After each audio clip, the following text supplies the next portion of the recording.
येते फक्त दार येतोय.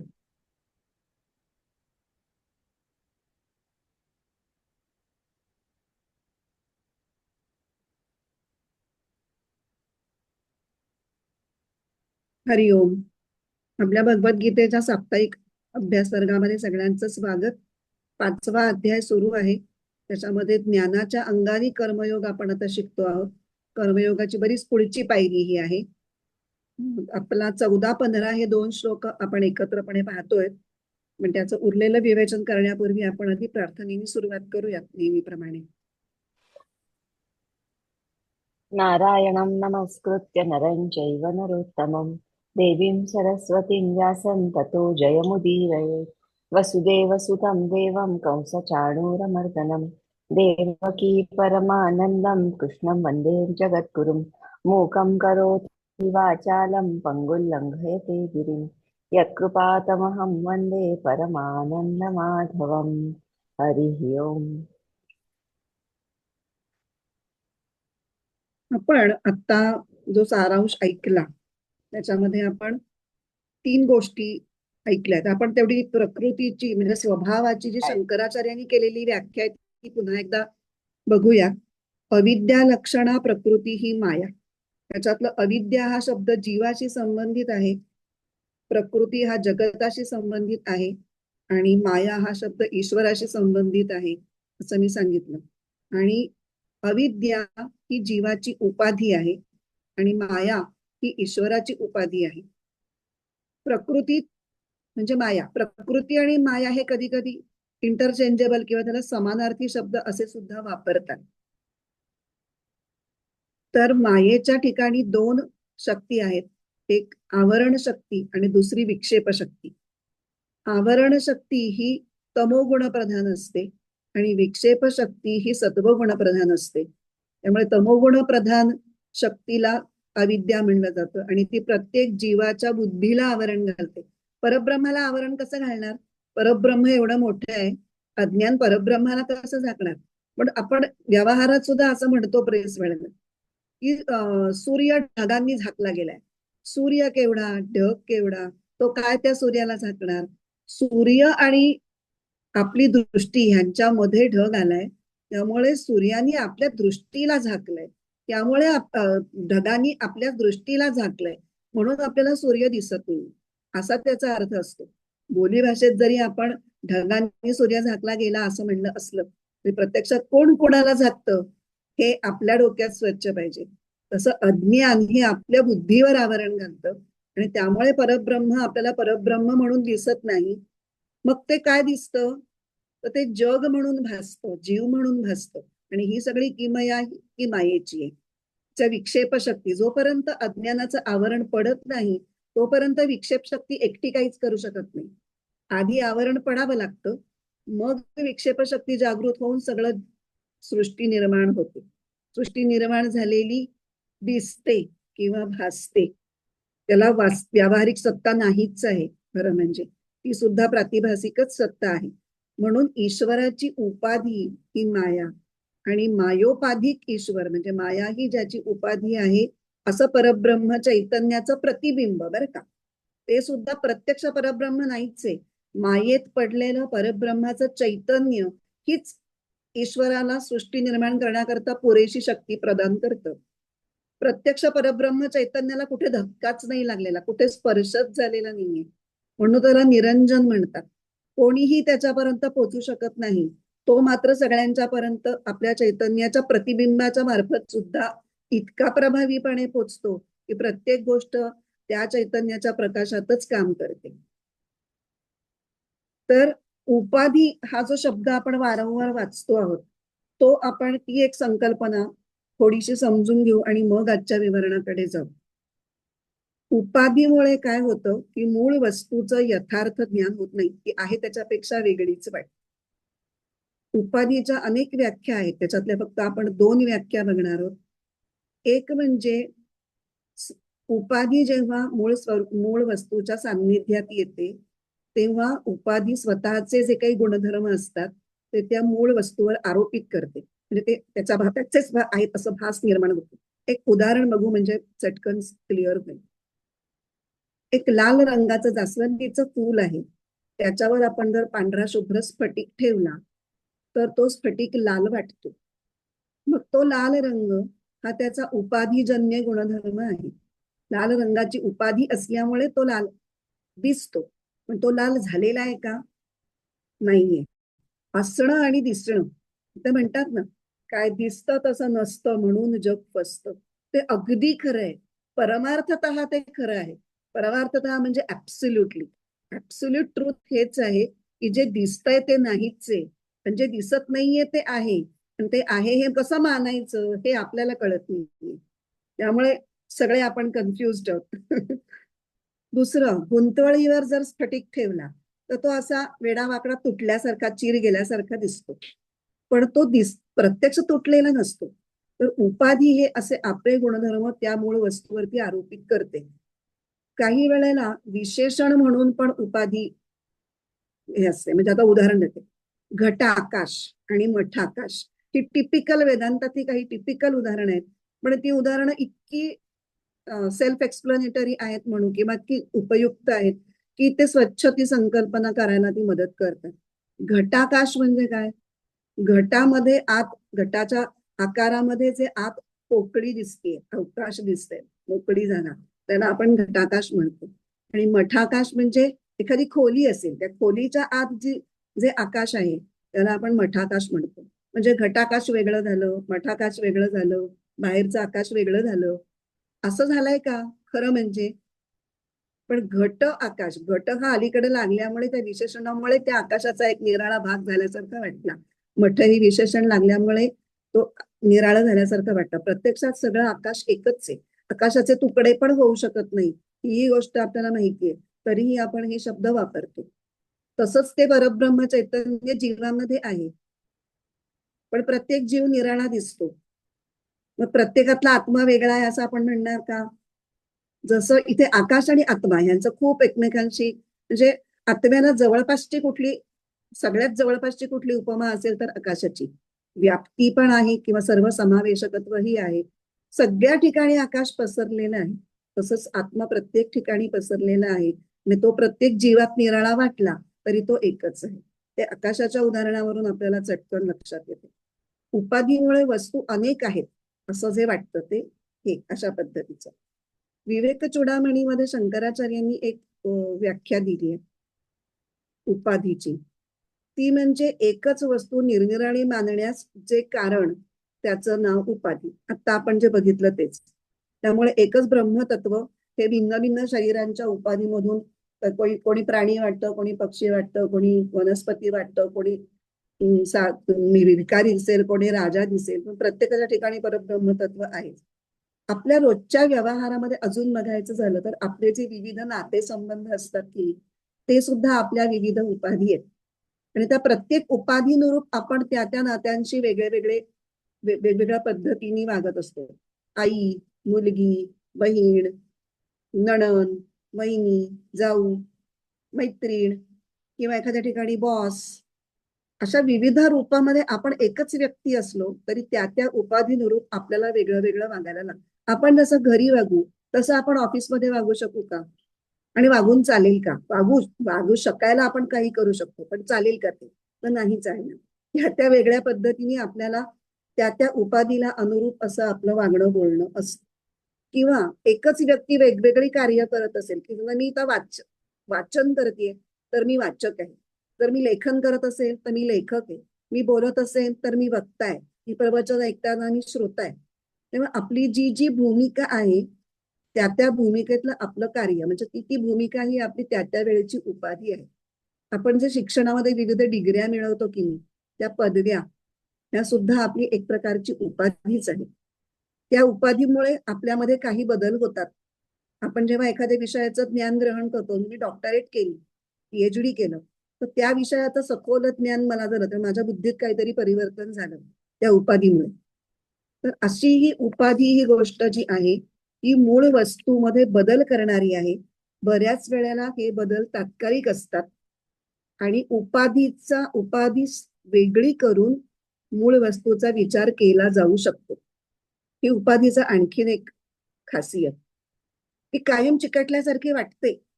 आता आपल्याला शरीर मन बुद्धी ह्या ज्या उपाधी आहेत त्या तर आपल्याला अखंड चिकटलेल्या आहेत. पण आता आपण प्रयत्नांनी वेदांताच्या अभ्यासाने हे प्रयत्न करतोय की या अखंड चिकटलेल्या ज्या उपाधी आहेत की ज्या इतक्या चिकटल्या की ते म्हणजेच मी असं वाटतंय. शरीर म्हणजेच मी असं वाटून म्हणजे उपाधीशी तादात्म्य हा जो शब्द आहे तो आपल्याला इथे कळतो. उपाधीशी तादात्म्य झाल्यानंतर आपली भाषा बदलते. जेव्हा शरीर म्हणजे मी असं तादात्म्य करून मी जेव्हा बोलते तेव्हा माझं काय असतं, मी काळी आहे, मी गोरी आहे, मी सुंदर आहे, मी एवढी दिसायला खास नाहीये, मी बुटकी आहे, मी लठ्ठ आहे, हे सगळं तुम्ही शरीर म्हणजे मी असं समजून बोलतो. जेव्हा आपण मनाशी तादात्म्य करतो तेव्हा मी भावनाशील आहे, मी रागीट आहे, मी खूप जिद्दी आहे, हे जेव्हा आपण अशा प्रकारचे स्टेटमेंट्स आहेत ती मी म्हणजे मन आहे ह्या मन नावाच्या उपाधीशी तादात्म्य केल्यानंतर आपली ती भाषा असते. आणि बुद्धीशी तादात्म्य केल्यानंतर आपली काय असते, मी हुशार आहे किंवा मी मठ्ठ आहे, मी कल्पक आहे, मी प्रतिभाशाली आहे, हे सगळं बुद्धीशी तादात्म्य केल्यानंतर येतं. तर शरीर मन बुद्धी म्हणजेच मी नसून त्या माझ्या उपाधी आहेत आणि त्या उपाधींचा मला फक्त वापर करायचा आहे. त्या काहीतरी सकारण मला मिळालेले आहेत. उपाधी म्हणजे सरसकट उचलून फेकून द्या आणि टाकाऊ आहेत असं नाहीये. उपाधींचा उपयोग आहे म्हणूनच त्या मिळालेल्या आहेत आपल्याला. पण त्या उपाधी आहेत आणि त्या फक्त उपयोग करायच्या आहेत आणि नंतर त्याच्यातून बाहेर पडायचंय. हा अवेअरनेस जनरेट करणं हे वेदांत शास्त्राच्या अध्ययनाचं मुख्य उद्दिष्ट आहे. आता आपण परत आपल्या विषयाकडे येऊ. उपाधी हे आपण एक संकल्पना समजून घेतली. आता आपण म्हणतोय की सोपाधिक ईश्वर आणि निरुपाधिक परमात्मा असे दोन आपण भाग केले. आणि मायेची उपाधी असलेला जो ईश्वर आहे तो त्याला कर्तृत्व आहे. मग तो कर्तृत्व देतो, भोक्तृत्व देतो, कर्माचं फळ देतो. त्याला आपण कर्ता धर्ता हरता सृष्टा असं सगळं म्हणू शकतो. आणि तसं आपण म्हणतोही. अथर्व शीर्षामधले लागली सुरुवातीचेच मंत्र बघा तुम्ही. त्वमेव केवलम कर्तासी त्वमेव केवलम धर्तासी त्वमेव केवलम हर्तासी. पण त्याच्या आधी आणि नंतर पण म्हटलंय ते आपण तेही लक्षात गेलं. त्वमेव प्रत्यक्षम तत्वमसी त्वमेव केवलम ब्रह्मासी. तूच ब्रह्म आहेस. म्हणजे इथे ऍक्च्युअली दाखवण्यात आलेलं आहे की ज्याला तुम्ही सगुण साकार म्हणताय त्याच्या मुळाशी निर्गुण आहे. सगुण जितका तुम्हाला खरा वाटतोय त्याच्यापेक्षाही जास्त निर्गुण खरा आहे. आणि ते दोन्ही खरं म्हणजे एकच आहे. तुम्हाला समजायला सोपं पडावं म्हणून सगुण साकार गणपतीची मूर्ती आराध्य आपल्याला काहीतरी समोर पाहिजे. आपण एकदम शून्यात नाही बघू शकत. अलीकडची पायरी म्हणून सगुणाचं सगुणाचे नि आधारे निर्गुण पाविजे निर्धारे. शेवटी गाठायचंय निर्गुण पण आधार घ्यायचा आहे सगुणाचा. म्हणून ईश्वराचा आधार आपण जो घेतो. आपण मागच्या याच्यात बघितलं की आपण बोलतो वेगळं आणि इथे या श्लोकात मात्र वेगळंच सांगितलं. त्याचा उलगडा करण्याचा प्रयत्न चालू आहे. तर प्रभू हा जो या 14व्या श्लोकामध्ये शब्द वापरलाय त्या प्रभूचेच 3 अर्थ घेतलेत आपण. प्रभू हा कधी व्यष्टीसाठी जीव म्हणून असतो, तर समष्टीसाठी ईश्वर म्हणून असतो, तर परमेष्टी म्हणजे परमार्थतः म्हणजे ऍब्सोल्युटली तो फक्त स्वयंप्रकाशी शुद्ध आत्मा असतो. तोच वेगळे वेगळे रोल करतो. कधी तो जीवाचा रोल करतो, कधी परमेश्वराचा ईश्वराचा रोल करतो. मायेची उपाधी धारण केली की तो ईश्वर बनतो, अविद्येची उपाधी धारण केली की तो जीव बनतो. त्यामुळे कर्ता कर्म आणि करण ही सगळी साधन हा सगळा प्रकृतीचा खेळ आहे आणि तो परमात्म्याला लागू होत नाही असं या श्लोकात म्हणायचं. आता ते कसं ते आता जरा आपण जास्त समजून घेऊया की सोपाधिक ईश्वर आणि निरुपाधिक परमात्मा यांच्या संदर्भात बोलली जाणारी जी वाक्य असतात ती त्या त्या संदर्भात त्यांचे अर्थ कसे बदलतात ते आता आपण समजून घेऊ. त्याच्यासाठी आधी एक सोपं आणि छोटं उदाहरण बघूया. आपण सूर्योदय होणं सूर्यास्त होणं हा आपला नेहमीसाठी रोजच्या जीवनातली घडणारी घटना आहे. आपण म्हणतो सूर्य उगवला, सूर्य मावळला, 12-12:30 वाजता प्रखर तेजाने सूर्य तळपतो आहे. ही जी वाक्य आहेत ती पृथ्वीच्या संदर्भात आणि पृथ्वीवर राहणाऱ्यांच्या संदर्भात खरी आहेत. पण सूर्याच्या संदर्भात ती वाक्य काय आहेत? काही फरकच पडत नाही सूर्याला. तो ना उगवतो ना मावळतो ना प्रखर तळपतो ना सौम्य तळपतो, तो असतो. इतर कुठल्या भौगोलिक घटनांमुळे तुम्हाला सूर्य मावळल्यासारखा वाटतो, सूर्य उगवल्यासारखा वाटतो, सूर्याची प्रखर तळपणं तुम्हाला जाणवतं. पण सूर्याच्या दृष्टीने हे सगळं काही अस्तित्वातच नाहीये त्या गोष्टी. तर ईश्वर हा कर्ता रूपात दाखवणारी जी वाक्य आपण वापरतो ती साधारणतः कुठली असतात? तू सुख करता, तू दुःख हरता, किंवा तूच करता आणि करविता, फिरत्या चाकावरती देशी मातीला आकार, विठ्ठला तू वेडा कुंभार. अशा ज्या काही याच्यातनं आपण ईश्वराला कर्त्या, तर तो कर्ता आहे, तो आपल्याला प्रेरणा देतो आहे, अशा स्वरूपात जे आपण बघतो ती वाक्य ही जीवाच्या किंवा जगताच्या संदर्भात खरी आहे, पण परमार्थतः ती खरी नसतात. म्हणजे it is not an absolute truth, it is a relative truth. आणि निरुपाधिक परमात्मा काहीही करत नाही, ती कोणाला काही करण्याची प्रेरणा सुद्धा देत नाही, कारण तो निर्विकार आहे, पूर्णपणे निष्क्रिय आहे. न कर्तृत्वम सृजती, म्हणून जेव्हा न कर्तृत्वम सृजती असं म्हटलंय तेव्हा मी करता भोगता जीव नाही किंवा जीवाला कर्माची प्रेरणा देणारा नाही असं क्लिअर केलं. आता पुढचं, न कर्माणी सृजती. आता या वाक्यातील कर्म या शब्दाचा अर्थ शंकराचार्यांनी खूपच वेगळ्या प्रकारे घेतलेला आहे. आपण नेहमी कर्म कशाला म्हणतो?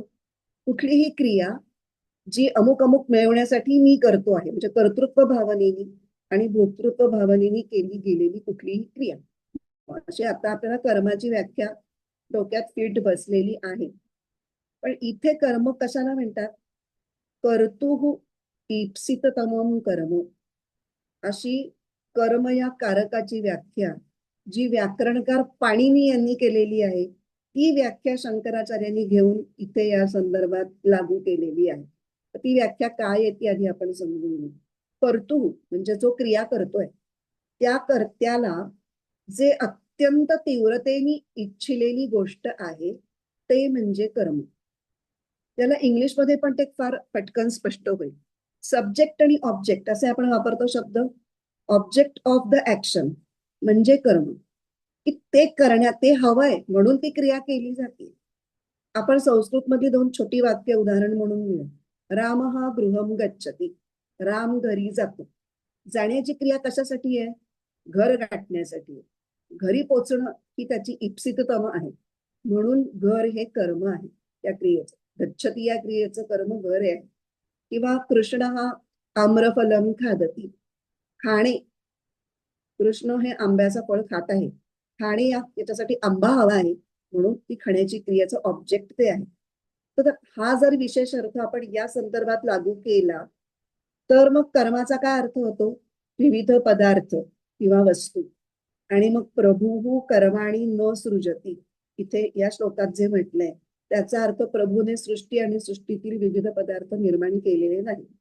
म्हणजे कर्माणीचा अर्थ झाला संपूर्ण सृष्टी आणि जगत. आणि ही सृष्टी कोणासाठी गरजेची आहे? म्हणजे कोणाचं इप्सिततम आहे ते? कर्त्याचं. कर्ता कोण आहे? जीव. कारण जीवाला कर्तृत्व भोक्तृत्व भाव आहे ना, त्याला गोष्टी हव्या आहेत. भोक्तृत्व भाव आहे म्हणूनच कर्तृत्व भाव आहे, आणि म्हणून गोष्टी हव्या आहेत.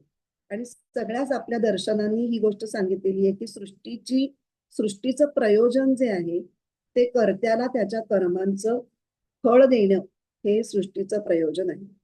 त्यामुळे समष्टी कर्त्यांच्या कर्मांच्या अनुसारच सगळी सृष्टी बनलेली आहे. समष्टीतील सगळ्या जीवांना म्हणजे त्या कर्त्यांना आपापल्या कर्मामधून निर्माण होणाऱ्या फळांचा भोग मिळावा यासाठी सृष्टी आवश्यक आहे.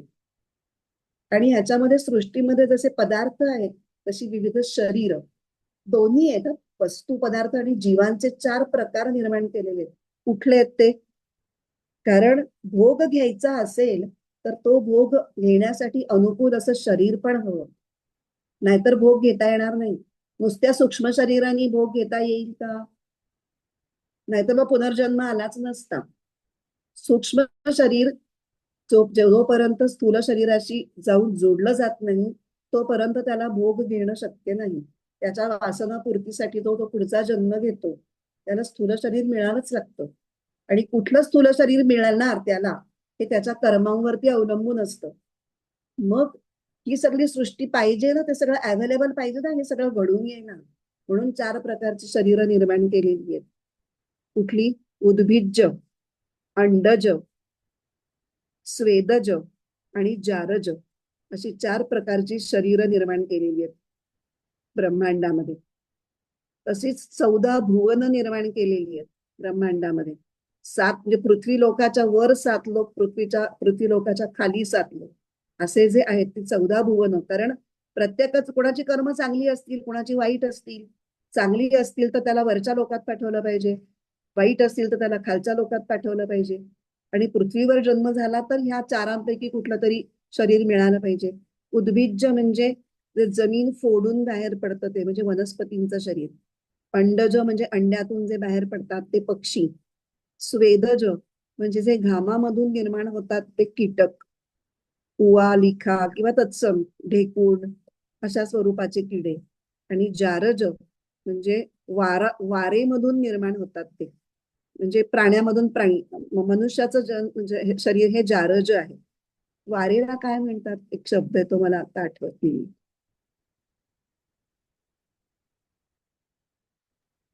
प्लॅसेंटा. प्लॅसेंटा. प्लॅसेंटा असलेली, प्लॅसेंटा मधून ज्यांचा जन्म होतो ते जारज. तर हे मिळालेलं आहे. तर हे सगळं कुणी निर्माण केलेलं आहे? ईश्वराने, परब्रह्मानी नाही. जीवांसाठी जगताची निर्मिती मायेची उपाधी धारण करून ब्रह्मचैतन्याच्या उपस्थितीत ईश्वर करतो. फार मोठं वाक्य आहे, पण पुन्हा एकदा बोलते. जीवांच्या उपभोगासाठी जगताची निर्मिती मायेच्या सहाय्याने म्हणजे मायेची उपाधी धारण करून आणि ब्रह्मचैतन्याच्या उपस्थितीत, म्हणजे हे कुठलं आहे? मायेत पडलेलं प्रतिबिंबित ब्रह्मचैतन्य ईश्वर करतो. म्हणजेच आता ही जी कर्त्यांसाठी म्हणजे जीवांसाठी उपयोगी पडणारी सृष्टी आहे ते परब्रह्म निर्माण करत नाही. न कर्माणि सृजती. आता पुढे, न कर्मफल संयोगम सृजती. कर्त्यापर्यंत त्यांच्या कर्माचं फल पोचवणं म्हणजे कर्मफल संयोग. हे सुद्धा निर्विकार परमात्मा परब्रह्म करत नाही. पण आता व्यवहारात आपला अनुभव काय आहे की सगळ्या कर्त्यांना आपापल्या कर्माचं फळ तर मिळतं, आणि मिळतं असं म्हटलंय. कर्ते कर्मफल मिळवतात असं म्हटलेलं नाही. का बरं? त्यांना इच्छा असते अमुक मिळवावं म्हणून, पण त्यांना जे मिळवावं असं वाटतं तेच मिळतं का दरवेळेला? त्याच्याबद्दल ते स्वतंत्र नसतात. कर्मण्येवाधिकार असते मा फलेषु कदाचन. तुम्हाला तो अधिकारच दिलेला नाहीये. फळ हे आपल्या इच्छेने निवडता येत नाही. जे आपल्याला मिळतं ते आपल्याला स्वीकारावं लागतं. त्यामुळे आपल्याला काय वाटतं की आपल्याला फळ देणारा कोणीतरी आहे. आणि आपण म्हणतो, मग उपदेशराच्या पहिल्याच श्लोकात म्हटलंय आपण, कर्तुराज्ञया प्राप्यते फलम. इथे कर्ता म्हणजे इथे मात्र कर्ता हा शब्द सृष्टीकर्ता या नात्याने ईश्वरासाठी वापरलेला आहे. कर्तुराज्ञया प्राप्यते फलम. पण हे जे म्हणणं आहे ते भोक्ता सापेक्ष आहे. भोक्ता कोण आहे? जीव. जीवाच्या भूमिकेतून आपण बघतोय तेव्हा तो परमात्मा तुम्हाला कर्मफल दाता असा वाटतो, पण तो ऍब्सोल्यूट परब्रह्म नसून तो पुन्हा ईश्वर, मायोपाधिक ईश्वरच हे काम करतो. हे आपण लक्षात ठेवायचं. त्यामुळे आपल्याला जे वेगळं वेगळं वाटतं ते कसं ऍब्सोल्यूट नाहीये. तर आता हे आपण बघितलं की कर्मफळ देणारा ईश्वर आहे हे भोक्त्याच्या दृष्टिकोनातून आहे. आतून कोणीतरी प्रेरणा देणारा आहे हे वाटतंय ते अंतःकरणाच्या सापेक्ष आहे. ईश्वराने सृष्टी बनवलेली आहे. आपण जेव्हा जन्माला येतो तेव्हा सगळं तयारच होतं. सृष्टी म्हणजे सगळ्या सृष्टीतले सगळेच घटक होते आणि आपण त्याच्यामध्ये आलो. म्हणजे ही सृष्टी आधीपासूनच कोणीतरी बनवलेली आहे. त्यामुळे सृष्टीकर्ता कोणीतरी निराळा आहे. हे जे आपल्याला वाटतं ते सुद्धा सृष्टीमधल्या जीवांच्या संदर्भात आहे. त्यामुळे हे सगळं हे वाटणं आहे, प्रत्यक्ष नाहीये. निष्क्रिय निर्विकार अशा प्रभूच्या दृष्टीने त्यामुळे यातली कुठलीच गोष्ट खरी नाहीये. आता म्हणजे याचा याचा सारांश घ्यायचा झाला तर कर्तृत्व या शब्दानी न कर्तृत्व सृजतीने जीवाचा उल्लेख आहे, जीवाचा निर्देश केलेला आहे. न कर्माणी सृजती यांनी जगताचा निर्देश केलेला आहे आणि न कर्मफल संयोगम सृजती यांनी ईश्वराचा निर्देश केलेला आहे. तर जीव, जगत आणि ईश्वर, कर्तृत्व, कर्माणी आणि कर्मफल संयोग, ह्या सगळ्या कल्पना किंवा घटना ह्या प्रकृतीच्या प्रांतातल्या आहेत आणि परमात्म्याशी त्याचा काही संबंध नाही. परमात्मा या सगळ्या घटना घडत असताना अधिष्ठान रूपाने तिथे अस्तित्वात असतो, तेवढा त्याचा संबंध आहे आणि तो असावाच लागतो. पण तो अधिष्ठान आहे, त्यामुळे होतं काय की प्रकृतीच्या सगळ्या गुणधर्मांचा आणि क्रियांचा आरोप त्याच्यावर होतो. आता आरोप किंवा अध्यास हे दोन शब्द थोडेसे पारिभाषिक आहेत, ते आपण विषयाच्या ओघामध्ये समजून घेणार आहोत. आरोप होतं म्हणजे काय, प्रत्यक्षात नाहीये पण परमात्मा ते करतात, ते केल्यासारखा वाटतो, म्हणजे प्रकृती सगळ्या क्रिया करतीये आणि परब्रह्म हे निर्विकार आहे, पण प्रकृतीच्या सान्निध्यात असल्यामुळे किंवा प्रकृतीचं अधिष्ठान असल्यामुळे जणू काही परब्रह्मच सगळ्या क्रिया करत आहे असं वाटतं. ह्याच्यासाठी आपलं वेदांतातलं अत्यंत लाडकं आणि अत्यंत विषय स्पष्ट करणारं उदाहरण म्हणजे रज्जू सर्प. अंधारात पडलेली दोरी आहे, त्याच्यावर सर्प भासतो. तो कशामुळे, अंधार असल्यामुळे रज्जू नीट दिसली नाही, दोरी नीट दिसली नाही, दोरीच्या अज्ञानामुळे सर्प भासला आणि त्याच्यापासून भयही वाटला. आपण पळालो, ही सगळ्या ऍक्शन्सही केल्या, अंगाला घामही सुटला, थरकाप पण झाला. तर त्यामुळे जेव्हा प्रकाश आला की आपल्याला कळलं, आपलं अज्ञान दूर झालं की अरे सर्प बिर्प काही नाहीये, दोरीच तर आहे. मग ते सगळं आपले बाकीचे जे काही विकार होते आपल्यात निर्माण झालेले, भीती, पळणं, तोंडाला कोरड, ते सगळे आपोआपच गेले. तसं आत्मज्ञानावर अज्ञानाचं म्हणजे प्रकृतीचं आवरण आहे, अविद्येचं आवरण आहे, तमोगुणाचं. आणि त्याच्यामुळे आपल्याला काय वाटतं, मी करतो, मी भोगतो, मी अर्पण करतो, माझं पुण्य, माझं पाप, देव देईल, देव क्षमा करेल, देव अंतःप्रेरणा देईल, देव घेईल, देव माझं ऐकेल. या प्रकारच्या भावांमध्ये किंवा विचारांमध्ये माणूस हा सतत गुरफटून राहतो, म्हणजेच मोहित होतो. म्हणून पुढची ओळ आहे, अज्ञानेनावृतम ज्ञानम तेन मुह्यन्ति जंतवः. जंतवः असं म्हटलेलं आहे. जंतू कोणाला म्हणतात, की जे जगतात, काही वेळ जिवंत राहत, जन्माला येतात, काही काळ जीवन जगतात आणि मरतात. त्याच्या पलीकडे त्यांना काहीच नाहीये. त्यांना ना कुठलं ध्येय आहे, ना त्यांना कुठला फ्रीडम आहे, ना कुठली शक्ती आहे. असे दिनवाणे, बापुडवाडणे बिचारे, एक केविलवाणेपणा त्या जंतू या शब्दामध्ये आहे. आणि जेव्हा अज्ञानात जीव वावरत असतो तेव्हा तो असाच केविलवाणा झालेला असतो. नसलेली सुख दुःख तो भोगत असतो, जी त्याला खरोखर लागूच नसतात, पण अज्ञानामुळे तो ती स्वतःवर ओढवून घेतो. तो स्वतःला करता समजतो, भोगता समजतो. म्हणून तर ज्ञान होईपर्यंत प्रकृतीची ही व्यावहारिक सत्ता असते आणि ज्ञान होणं हा स्वरूप जाणण्याच्या प्रक्रियेचा परिणाम आहे. आणि स्वरूप जाणण्यासाठी आपण काय करतो, वेगवेगळ्या उपासना सांगितल्यात, वेगवेगळ्या साधना सांगितल्यात. त्याचं उद्दिष्ट स्वरूप जाणणं, उपाधींची तादात्म्य सोडवणं हेच आहे. कर्म अर्पण करणं, नंतर कर्तेपणा सोडणं, अहंकार न बाळगणं, हे सगळं त्या साधनेची काही अंग आहेत. आता चांगल्या कर्माने किंवा उपासना कर्माने पुण्य मिळतं असं आपण म्हणतो. ते पुण्य मिळतं म्हणजे नक्की काय होतं, तर चित्तातला सत्वगुणाचा प्रभाव वाढतो आणि सात्विक कर्म करून जर ती ईश्वराला अर्पण केली तर अहंकार निर्माण होत नाही.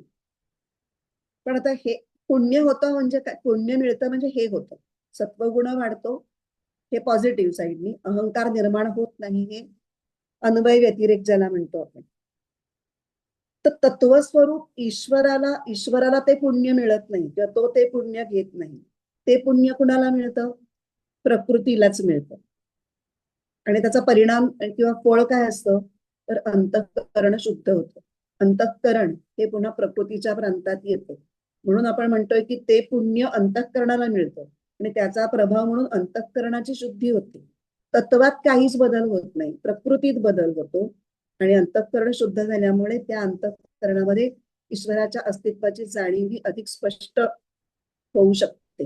अशा प्रकारे पुण्य मिळतं म्हणजे काय होतं प्रत्यक्षात, ते सुद्धा पुण्य मिळणं ही सुद्धा प्रकृतीच्याच प्रांतातली गोष्ट आहे, हे आपण ह्याच्यातनं बघितलं.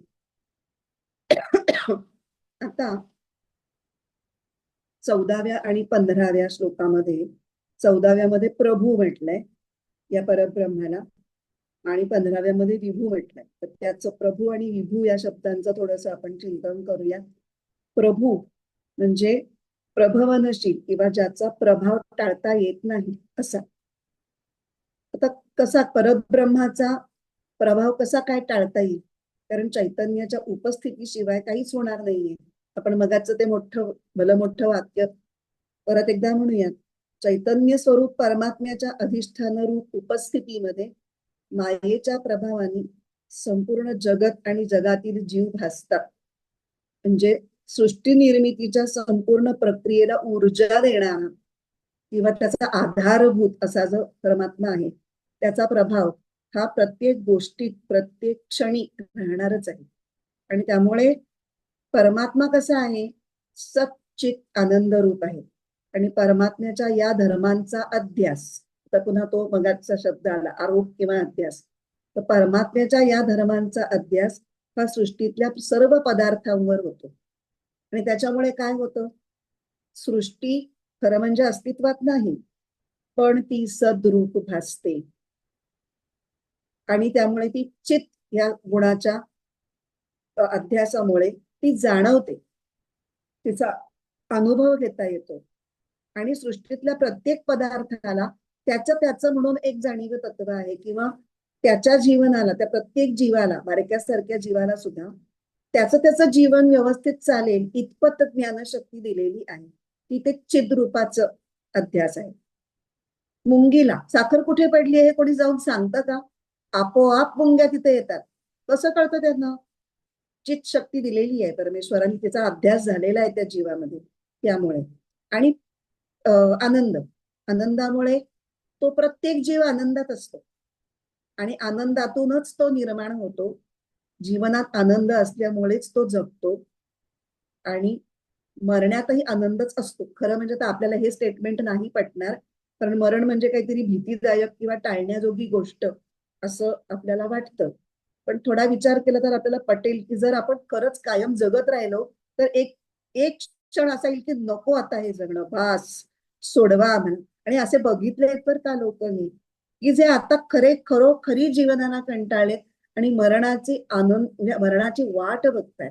तेव्हा मरणात आनंद असल्याशिवाय कोणी मरणाची वाट बघेल का?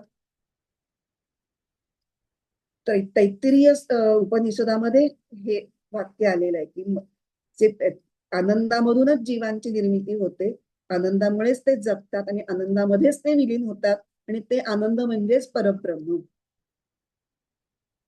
त्यामुळे अस्ति, भाती आणि प्रिय अशा 3 लक्षणं जी सगळ्या जीवांच्या त्या सृष्टीतल्या प्रत्येक घटकात दिसतात.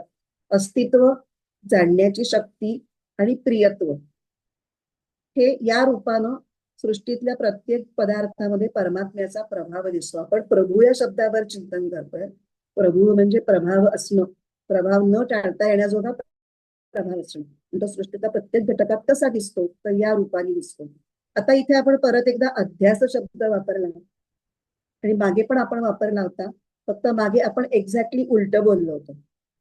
अधिष्ठान रूपाने परमात्मा सृष्टी प्रक्रियेत असतो, त्यामुळे प्रकृतीच्या गुणांचा अभ्यास परब्रह्मावर होतो असं आपण म्हटलो होतो. आणि आपण इथे उलट विधान केलं. दोन्ही विधानं तितकीच खरी आहेत.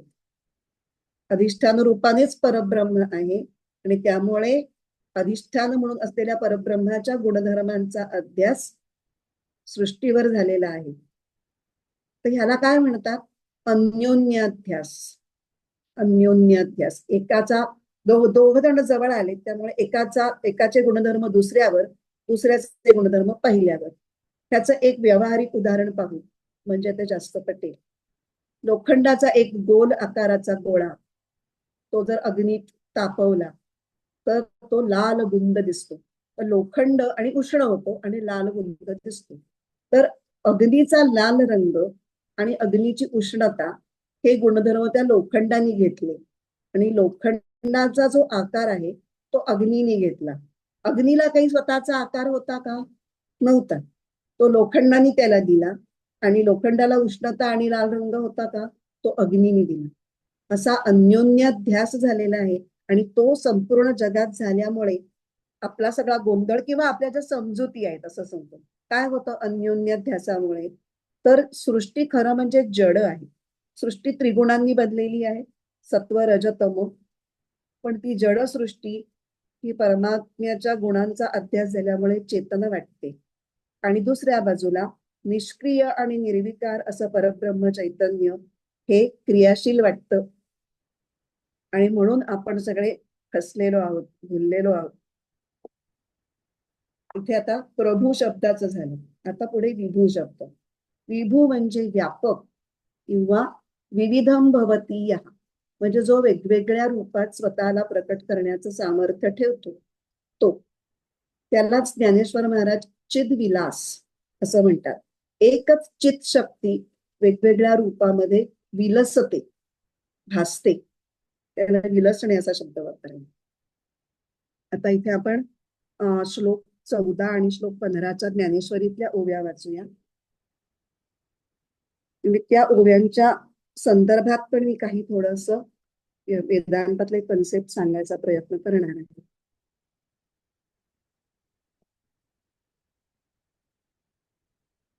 अं 14व्या वरच्या आहेत 76 ते 79. जैसा का सर्वेश्वरू पाहिजे तव निर्व्यापारू परितोची रची विस्तारू त्रिभुवनाचा.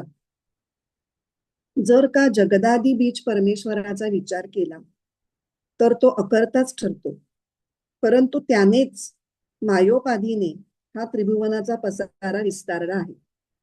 आता हे वाक्य वाचलं त्याच्यात कॉन्ट्रडिक्शन वाटते का?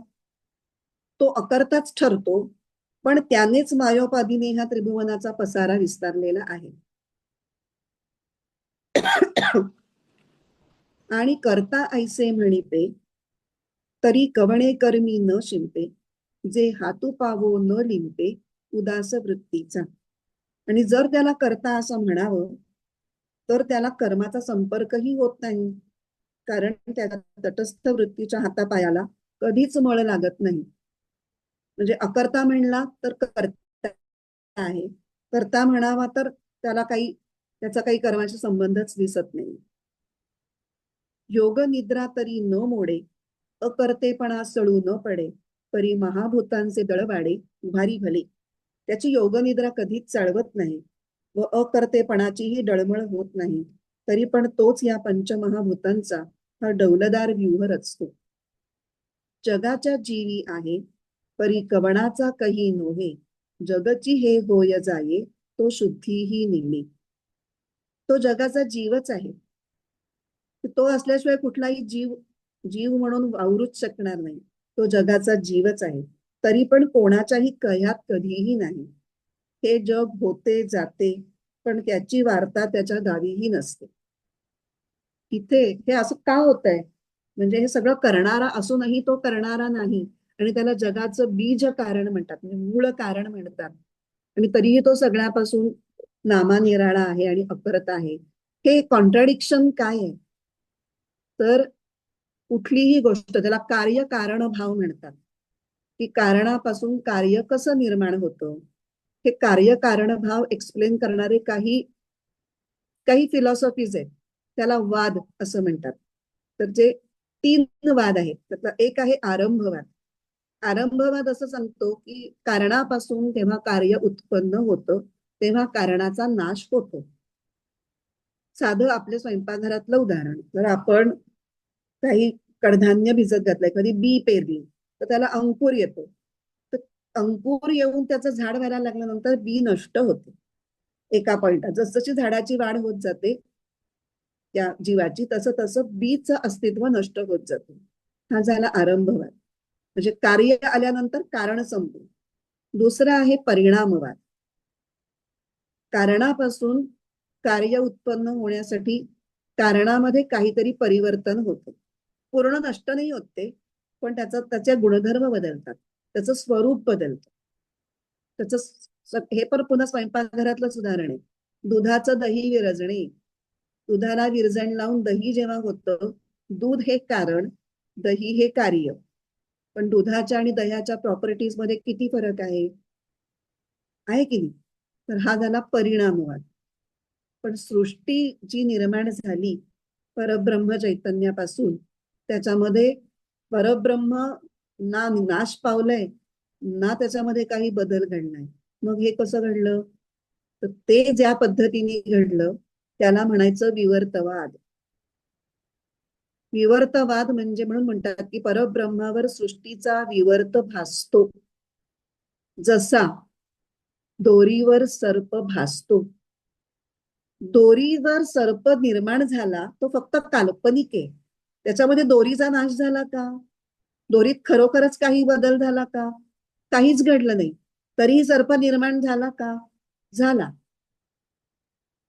तसाच तो विवर्तवाद हा सृष्टी कशी निर्माण झाली आणि परमेश्वराला किंवा परब्रह्माला काहीही धक्का न लागता सुद्धा कशी निर्माण झाली, ह्याचं एक्सप्लेनेशन विवर्तवादाने कळतं.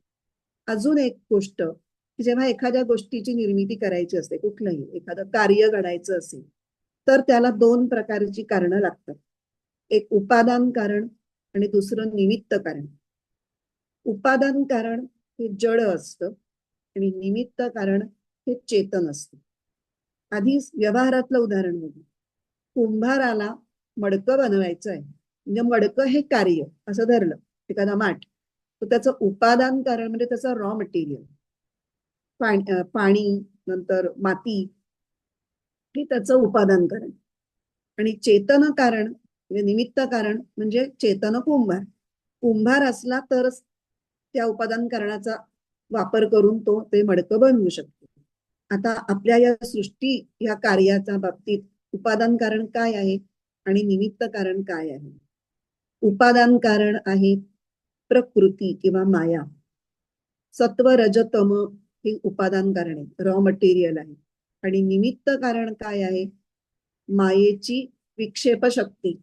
आणि माया हे काय आहे? परमेश्वराचीच अध्यारूत शक्ती आहे. मायेला आपण बघितलंय, ब्रह्मावरती पूर्ण आश्रित आहे ती. ब्रह्माखेरीस मायेला स्वतंत्र अस्तित्व नाही. आता हे एक्सप्लेन करण्यासाठी कोळ्याची उपमा देतात. कोळी जे जाळं बनवतो, तर कोळ्याचं जाळं हे जर कार्य म्हटलं आपण, निर्मित झालेली वस्तू, तर त्याचं उपादान कारण काय आहे आणि निमित्त कारण काय आहे? निमित्त कारण म्हणजे तो चेतन कोळी, तो बनवतोय ते जाळं. आणि ते कशापासून बनवतोय? त्याच्याच अंगातला चिकट स्त्राव तो बाहेर काढतो आणि त्यांनीच ते बनवतो. जशी माया, तसं म्हणजे ह्या जो चिकट स्त्राव हे त्याचं अंगभूत द्रव्य आहे, तसं माया ही परमेश्वराची अंगभूत शक्ती आहे. म्हणून निमित्त कारणही परब्रह्मच एका दृष्टीने, आणि चेतन कारण आपलं उपादान कारण सुद्धा परब्रह्मच. अशा पद्धतीने हे सृष्टी ही परमेश्वरा या बीज कारणापासून कशी निर्माण झाली आणि तरीही परमेश्वर कसा नावानिराळा राहिला? कारण हे सगळं आपण पुन्हा बघतोय, मायेमध्ये जे चैतन्य प्रतिबिंबित झालेलं आहे त्याच्यावर हे सगळं उभारलेलं आहे. प्रत्यक्ष परब्रह्मापर्यंत पोहोचायची गरजच नाहीये. तो प्रभू आहे ना, त्याचा प्रभाव एवढा मोठा आहे की ते प्रतिबिंब सुद्धा एवढं सामर्थ्यशील आहे की अख्ख्या सृष्टीचा डोलारा उभा करू शकतो. कशाला त्याची योग निद्रा मोडतीये आणि कशाला त्याच्या हातापायांना त्या कर्माचा लेप लागतोय? काही गरजच नाहीये. म्हणून तर त्याला प्रभू म्हटलंय आणि विभूही म्हटलंय की वेगवेगळ्या रूपांमध्ये करण्याचं सामर्थ्य मायेने दाखवलं. पण ते मायेला कोणाकडून आलं? ते परब्रह्माकडूनच आलेलं. आता 15व्या श्लोकावरच्या ओव्या 80, 81, 82. पापपुण्ये अशेषे पासीची असतू न देखे आणि साक्षीही होऊ न ठके येरी गोठी कायसी. अखिल पापपुण्य त्याला अगदी खेटून राहत असली तरी तो त्यांच्याकडे नुसता ढुंकूनही पाहत नाही. अरे, या पापपुण्यांना केवळ तटस्थपणे पाहणारा तो साक्षीदारही होत नाही. मग दुसरी गोष्ट कशाला पाहिजे, तर तो त्या पापपुण्यांकडे बघतही नाहीये, तर ते स्वीकारण्याचं तर अजूनच गोष्ट नाहीये. पै मूर्तीचे निमेळे, तो मूर्तची होऊनी खेळे, परी अमूर्तपण न मिळे दादुलयाचे. तो देहाच्या संगतीने देही होऊन अवतार लीला करतो, परंतु त्या अचिंत्य प्रभूचे अमूर्तपण, निर्गुणपण कधीही नाश पावत नाही. आता आपण जे 4थ्या अध्यायात अवतार कार्य बघितलं होतं ना, त्याच्यामध्ये आपण अवतार रहस्य, त्याच्यामध्ये आपण एक श्लोक बघितला होता, प्रकृतीम स्वामधिष्ठाय संभवाम्यात्म मायया. म्हणजे तो स्वतःच्या संकल्पानी, स्वतःच्या इच्छेनी देह धारण करतो. हे आपल्यासारख्यांच्या जन्मामध्ये आणि परमेश्वराच्या अवतारामध्ये फरक आपण बघितला होता. आणि तरी त्यामुळे त्याला त्याच्या अलीकडच्या त्याच्या सामर्थ्याचं भान त्याला पूर्ण जीवनामध्ये असतं. जे अवतार असतात त्यांना, जरी ते मानव रूपात आलेले असले किंवा आणखीन कुठल्या रूपात आलेले असले, तर विष्णूचे तर 10 अवतार वेगवेगळ्या इतर ह्याच्यामध्ये, कोणी माशाचा आहे अवतार, वराह अवतार आहे. तर त्या अवतारामध्ये शरीर जरी धारण केलं आणि ते त्यांनी त्या कार्यासाठी अनुकूल असं शरीर स्वतःच्या इच्छेने धारण केलेलं होतं, स्वतःच्या इच्छेने ते शरीर सोडलेलं होतं. ते अधीन नव्हते कुणाच्या. म्हणून ते म्हणतात की अधीन नाही येतो, जगाचा जीवी आहे परी कवणाचा कही नोहे, म्हणून म्हटले. तो सृजी पाळी संहारी ऐसे बोलती जे चराचरी, ते अज्ञान गा अवधारी पांडू कुमारा. आणि तो विश्व निर्माण करतो, सांभाळतो व शेवटी संहारतो असे जे काही म्हणतात ते गा अर्जुना केवळ अज्ञानच समज. अज्ञानेनावृतम ज्ञानम तेन मुह्यंती जंतवा. म्हणजे ते अज्ञानाने मोहित झालेले असल्यामुळे ते सगळं असं म्हणतात की देवानी सृष्टी निर्माण केली, देवानीच आमचा सांभाळ केला, देवानी आम्हाला कर्माची प्रेरणा दिली वगैरे वगैरे. किती मिनिटं आहेत आपल्याला, अजून 3-4 मिनिटं आहेत ना. तर 15व्या श्लोकाचं फलित असं आहे की ईश्वराचं भोक्तृत्व पूर्णपणे नाकारलेलं आहे. त्यामुळे कर्ता भोक्ता, कर्तृत्व भोक्तृत्व, जीव जगत जगदीश हे सगळं मायेचं कार्य आहे, हे आपण पाहिलं. आणि परमात्मा या सर्वांच्या अतीत आहे.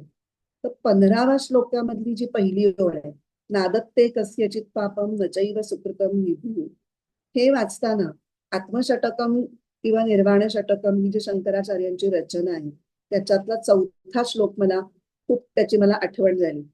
न पुण्यम न पापम न सौख्यम न दुःखम न मंत्रो न तीर्थम न वेदा न यज्ञाः अहं भोजनम नैव भोज्यम न भोक्ता चिदानंद रूप शिवोहम शिवोहम.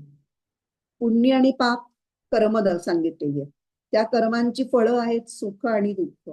दुसऱ्या ओळीमध्ये मंत्र, तीर्थ, वेद आणि यज्ञ हे 4 जे शब्द वापरले ते वेगवेगळ्या पुण्य कर्मांचे होतात. की काय काय सत्कर्म केली असता तुम्हाला पुण्य मिळतं.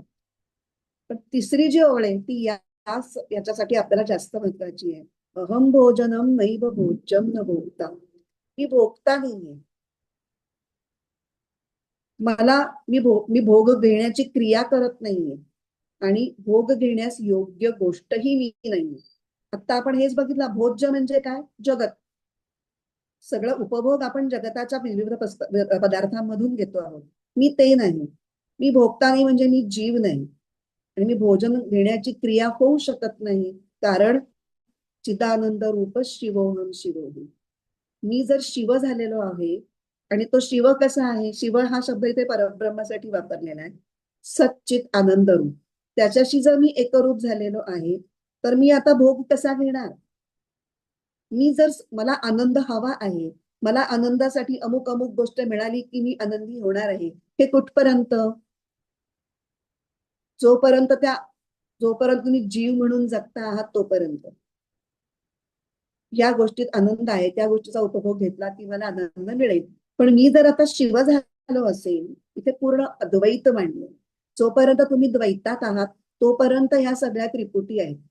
ज्ञाता ज्ञेय ज्ञान, ध्याता ध्येय ध्यान, भोक्ता भोज्य भोजन, हे सगळं त्रिपुटी जे आहेत तो भेदामध्ये आहे. द्वैत भावना जोपर्यंत आहे तोपर्यंत आहे. एकदा शिवोहम शिवोहम, इथे अहम हे जीवासाठी म्हटलंय. खरं म्हणजे मी जीव शिव आहे असं म्हटलंय. आणि मी जर त्या आनंदामध्ये मिसळलो एकदा, तर मला आता आनंद हवा वाटण्याचा काही संबंधच नाहीये. मग मी भोगता कसा असेन आणि मी भोग कशाचा घेईन. आता इथे ही जी रचना आहे आत्मषटकमची, त्याच्यातल्या 6व्या कडव्यामध्ये जीव म्हणजे काय आहे, जीवाचं खरं स्वरूप हे दिलेलं आहे. आणि उरलेल्या 5 कडव्यामध्ये जीव स्वतःला काय समजतो, पण ते त्यांनी कसं त्यातले आपलं अज्ञान दूर करावं ह्याच्याविषयी सांगितलेलं की मी हे नाही, मी स्थूल शरीर नाही, मी सूक्ष्म शरीर नाही, मी पंचकोश नाही, मी कारण शरीर नाही, मी अमुक नाही, मी पुरुषार्थ नाही, वगैरे वगैरे. तर आता तुम्हाला कदाचित असा प्रश्न पडला असेल की आपण प्रभू आणि विभू म्हणजे 14व्या-15व्या मध्ये आपण परमेश्वरासंबंधी बोलत होतो, त्याच्या आधी ज्ञानीपुरुषासंबंधी बोलत होतो. आता ह्या स्तोत्राचा रेफरन्स घेतला आणि इथे शिवोहम शिवोहम मध्ये अहम हे जीव म्हणतो आहे. तर मग आता जीवाबद्दल का बोलायला लागलो आपण. किती आपण उड्या मारतोय. ज्ञानीपुरुषावरून ईश्वरावर उडी मारली, ईश्वरावरून पुन्हा जीवावरती उडी मारली. कारण मुळात सगळं सारखंच आहे. जीव आणि ईश्वर हे कल्पनेनी झालेले भेद आहेत, उपाधीनी झालेले भेद आहेत. म्हणून आपण उपाधी हा कन्सेप्ट शिकला आज. आणि उपदेश सारामध्ये जीव आणि ईश्वर यांच्यामध्ये नेमका काय भेद आहे हे मी एक्सप्लेन केलेलं आहे. आपल्याला वेळाची खूप मर्यादा पडते, म्हणून 30 आणि 31 हे 2 भाग ज्याच्यामध्ये हे ईश आणि जीव, ईश्वर आणि जीव यांचा भेद मी पूर्ण सखोल एक्सप्लेन केलाय. ते मी पाठवलेत. तुम्ही कदाचित ऐकलं असेल, तुमच्यापैकी काही जणांनी ऐकलं नसेल तर जरूर ऐका. जीव आणि जगदीश हे चैतन्याच्या स्तरावर एकच आहे, पण उपाधी भेदाने निरनिराळे वाटतात. आणि म्हणून उपाधींचा त्याग करणं जमण्यासाठी सगळ्या साधना सांगितल्या. म्हणजे परत सगळं ते जुळवून आणायला पाहिजे. ते सगळं कशासाठी चाललंय. 4थ्या अध्यायात ज्या ज्ञानसाधना सांगितल्या त्या आधी कशासाठी सांगितल्या. पुढे कर्मयोगातून ज्ञानयोगामध्ये प्रवेश करायचा आहे, त्याच्याकरता हा उपाधींचा त्याग जमायला पाहिजे. आणि मग या साधना मार्गाने जाऊन ज्यांचं अज्ञान, अज्ञान म्हणजे आत्म्याविषयीचं अज्ञान हे दूर झालंय, त्यांच्याविषयी आता पुढच्या श्लोकात सांगितलं जाणार. पण त्याच्यापूर्वी मी जे उपदेश सारामधले 2 भाग आणि अहम भोजनम नैव भोजनम हा जो आता 4था श्लोक, त्याचा जो एक पार्ट मी पाठवलाय तो जमल्यास ऐका. त्यांनी तुम्हाला हा विषय अधिक चांगला समजायला खूप मदत होईल. थांबूयात आपणच. ओम पूर्णमद पूर्णमिदं पूर्णात् पूर्णमुदच्यते पूर्णस्य पूर्णमादाय पूर्णमेवावशिष्यते. ओम शांति शांति शांति. हरिः ओम. श्री गुरुभ्यो नमः. हरिः ओम.